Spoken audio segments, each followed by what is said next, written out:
What's going on, everybody? Welcome back to the channel. Today we are showcasing the gorgeous, being gorgeous zombie Liv. I love Liv. Liv is masterpiece. If Gigi comes into the game, it's gonna be a toss up. But I love the way they designed the new Liv. I love the cowboy status. I love everything about it, and I love her kit. Her kit is so strong. It's just it's just so strong. So many things you can do with it. The main thing I go with is bite into 10 paces and turn into face eraser. The reason for this is General's orders. So it's a basic plate. Whenever you break 3 or more red gems, you get 3 yellow move points at the end of your turn. The reason I say this is 6, 7, 6, 7. It's a 3 MP move for the bite. And the bite does 297,000 damage off of 3. So if you combine that with, anything, really, it comes up quite a bit. So that does is going to drop down a 3x1 area to swap into red gems. Now, this is going to trigger the General's orders, which is going to give us MP for our 10 paces in turn and our face eraser.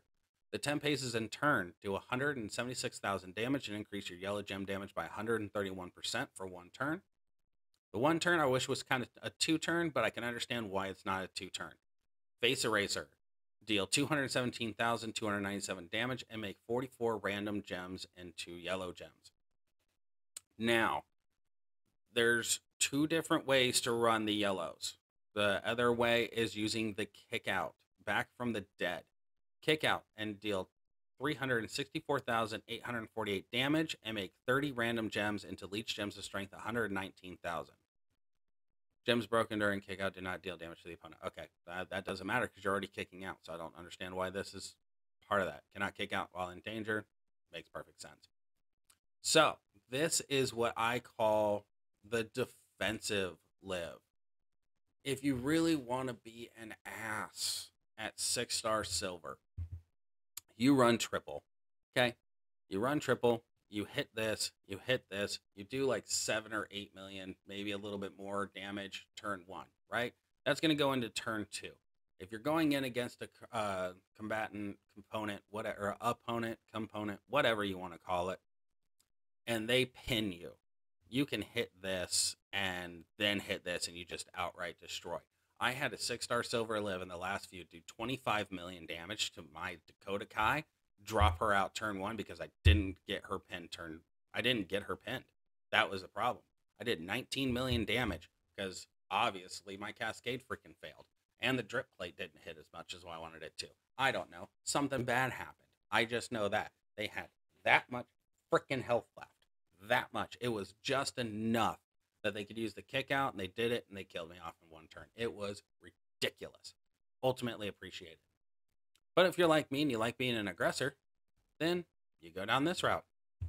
This is how I have her set up. Similar to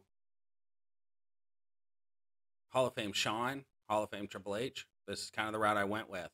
So since this is a 3 MP move, I went with Cena. And the reason I'm going with Cena is at 6-star silver, the 45% more damage for yellow gems combined with bronze 25%.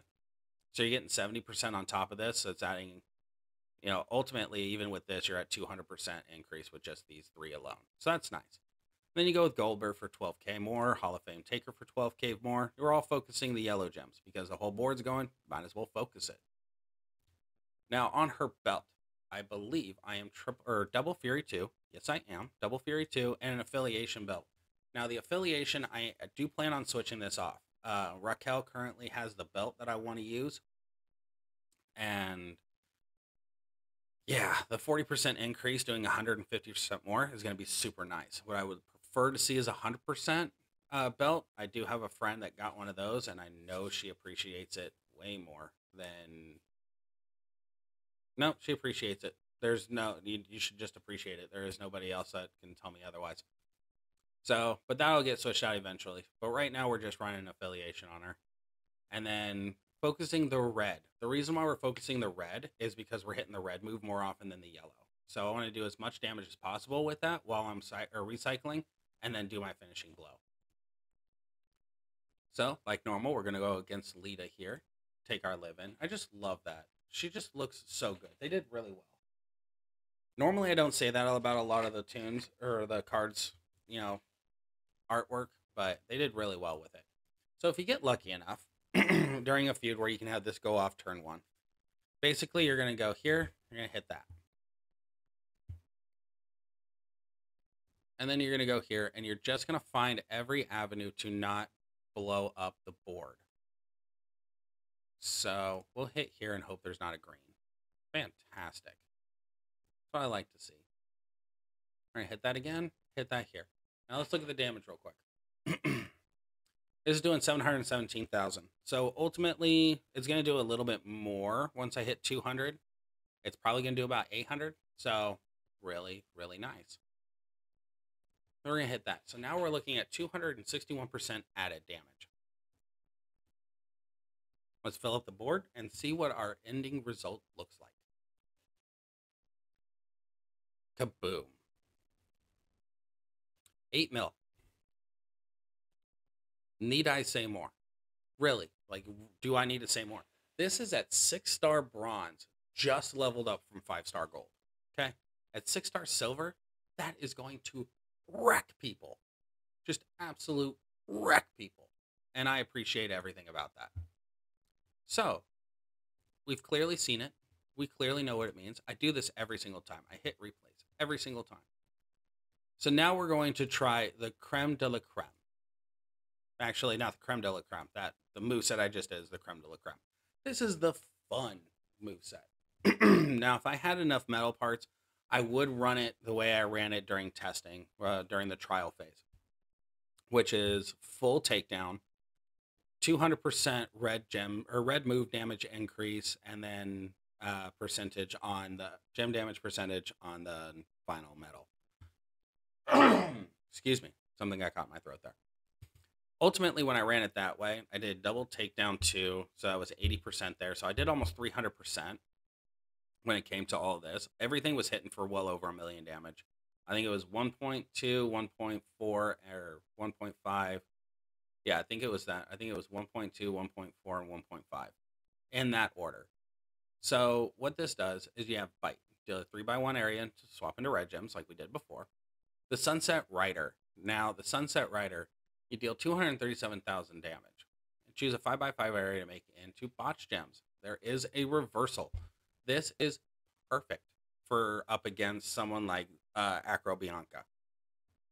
If opponent generated at least 3 multiplied gems, deal 234,000 damage and make 20 random multiplied gems into leech gems of strength, 475,000. Then steal the turn. That's just fun to me. But the downside to that is you have no way of destroying them. So one route you could go with, and this is a could deal, is if you're going to run up against an Acrobianca, you can go and throw Sunset Rider on, and you can go with Face Eraser. So you can keep this same concept that I'm doing right now. You're just not going to do the Sunset Rider.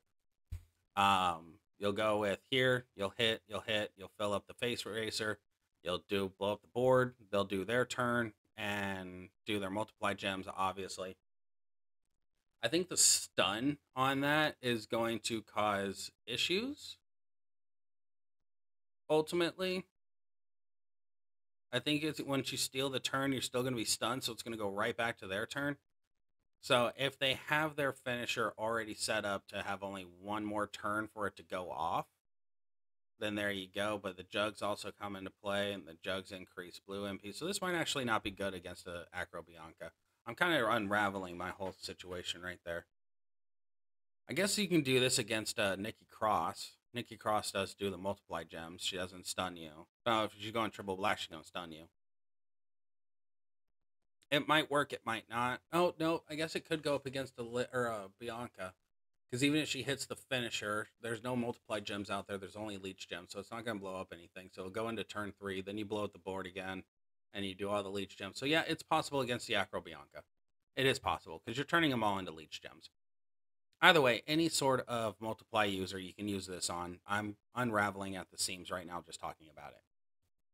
But that's just kind of my perspective. So, previous. I know for a fact we ran here. And then we're going to go gem damage. This is how we're going to do this. This is the reason why I knew this was okay. That was the other reason why I was 1.5, is because of Finn doing extra damage. So we're going to go back to previous. I should have had, I think I had, that's ridiculous. Okay, well, clearly that's not going to happen. So we're going to find botch gem. Botch gem increase. It's going to be riddle, obviously. Obvious answers are obvious. Make sure I did not bypass. Yep, okay, I didn't. We're fine. This is fine. Everything's fine. We're not falling apart at the seams. Okay, so here's what I want to check. So I believe I checked this before. 15% puts it at 204. 204 down to 202. Yep, so you want to go with the 15%. Okay, so obviously we're just going to focus straight into botch gem damage. We want this finisher to hit as hard as humanly possible. So all botch. So we're looking at 115% increased damage with that. 100% damage on the red moves. Fantastic. Then when you throw in takedown, obviously it's going to do a lot more. But we're going to just kind of see what comes from this. It has been a hot minute. I still believe that the other build is the most viable, to be blatantly honest with you. Let's go with that spot right there. So that's 1, 2. I'm not even going to be able to get this off for a second turn. I guess you could, instead of we'll do that next turn. We'll do that next turn. We're just going to see what this initial damage does. 6 mil, not bad.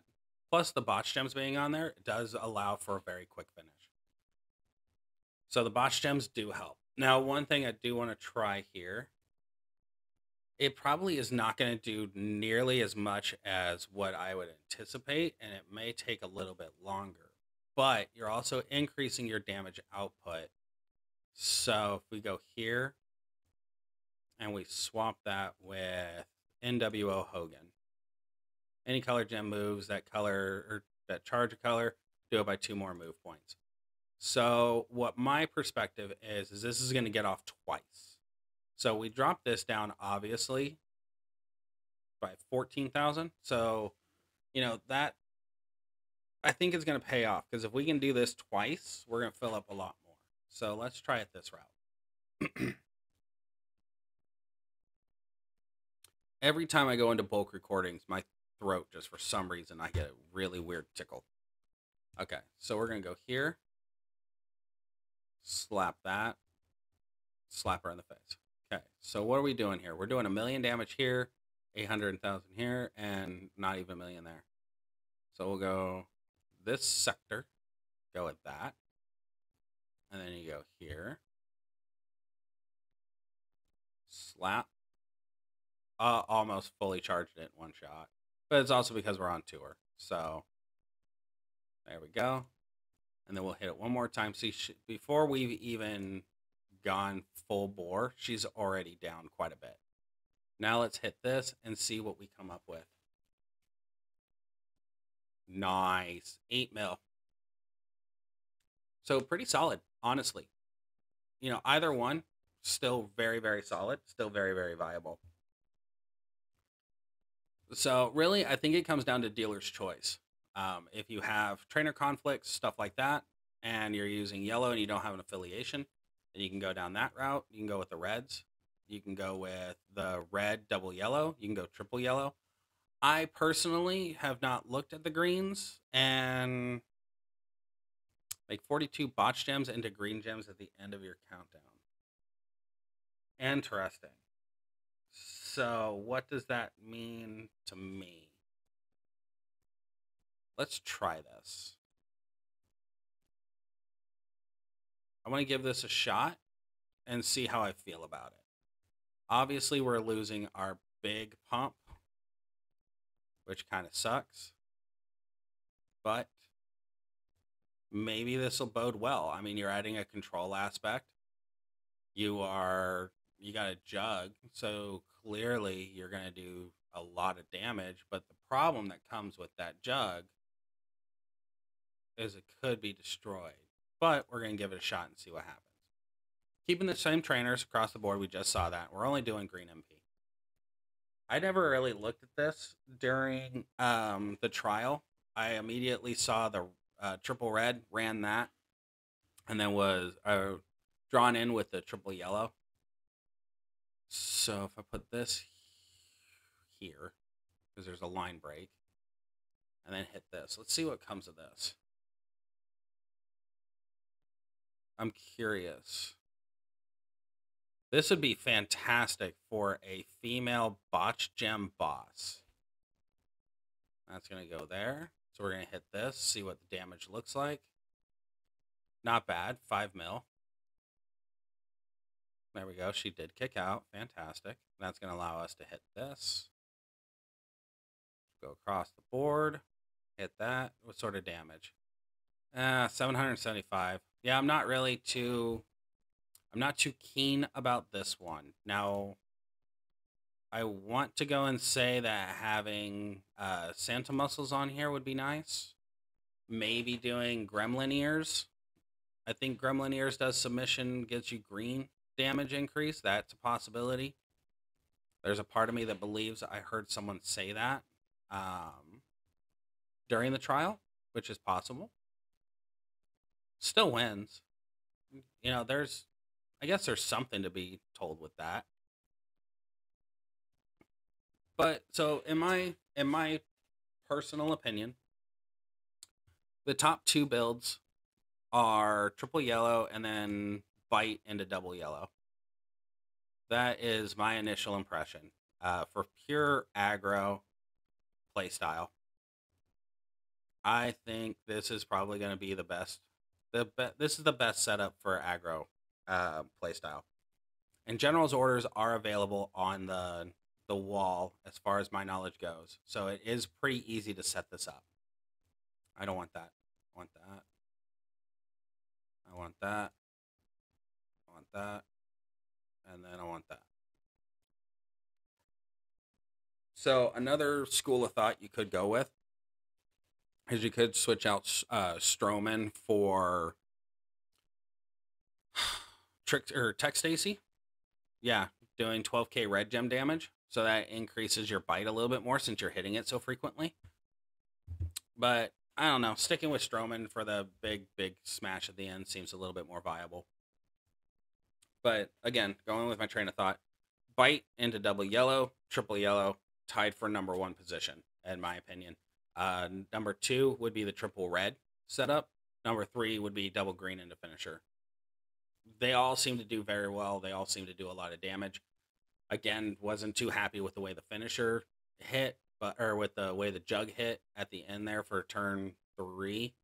Yeah, it ultimately went into turn 5, I believe, for all of that. Or turn 5. So speediness versus defensive play really comes down to it, based off of your play style. So if you like being the kick out person, go for the triple yellow. If you like being the aggressor, go with the bite double yellow. Really, that's what it comes down to. All right, guys.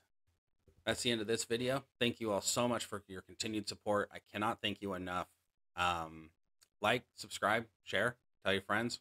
Let's see if we can get to 100 by the end of the year. We're 7 away. So with all that being said, I'm going to leave you the way I always leave you. Life can be fun if you allow it to be. See you in the next video.